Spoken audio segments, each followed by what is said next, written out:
வணக்கம் மக்களே. எங்கள் வீட்டில் இருந்த அத்தி செடியை வந்து நான் பதியம் போட்டிருந்தேன். பார்த்தீங்கன்னா நினச்சே பார்க்கல எவ்வளோ அழகாக வேர் வந்திருக்குன்னு நீங்களே பாருங்கள். நான் ஒரு 4 இடத்துல போட்டிருந்தேன். பார்த்தா 2 இடத்துல வந்து பார்த்தீங்கன்னா சூப்பராக வேர் வந்துருச்சு. எவ்வளோ அழகாக வெள்ளை கலரில் வேர் வெளியே தெரிகிற அளவுக்கு வருது. வாங்க இப்போ இதை நான் கட் பண்ணி எப்படி நடுறதுல உங்களுக்கு சொல்கிறேன். நான் இப்போ வந்து 2 தான் எனக்கு வேர் வந்திருக்கு. இப்போ நான் இது 2மே கட் பண்ணி எடுத்துக்கிறேன்.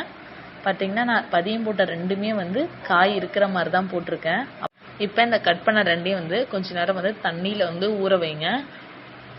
அப்போ தான் அந்த பந்துக்குள்ளே இருக்கிற மண்ணெலாம் வந்து நல்லா ஊறி இருக்கும். நம்மளுக்கு சீக்கிரம் இப்படி திறந்த உடனே நம்மளுக்கு வேர் வந்து எந்த அடிப்படாமலையும் வந்து ஈஸியாக எடுத்துடலாம். இப்போ நான் இதை உங்களுக்கு ஓப்பன் பண்ணி காமிக்கிறேன் பாருங்கள், எந்த அளவுக்கு எனக்கு வேர் வந்திருக்குன்னு பாருங்கள். இப்போ இதை நான் நடுறதுக்கு வந்து வேஸ்ட்டாக இருக்க பிளாஸ்டிக் கவர் தான், அது அடியில் ஓட்டு போட்டுட்டு அடியில் வந்து மண், எருக்கலவை இதெல்லாம் மிக்ஸ் பண்ணி பவுடர் மாதிரி ரெடி பண்ணியிருக்கேன். அதுதான் வந்து இப்போ நான் போடுறேன். இப்போ போட்டுட்டு நல்லா தண்ணி விட்டுட்டு நல்லா வந்து அமுக்கி விட்டுருங்க. இப்போ இன்னொரு செடியை வந்து நம்ம அப்படியே பண்ணிக்கலாம்.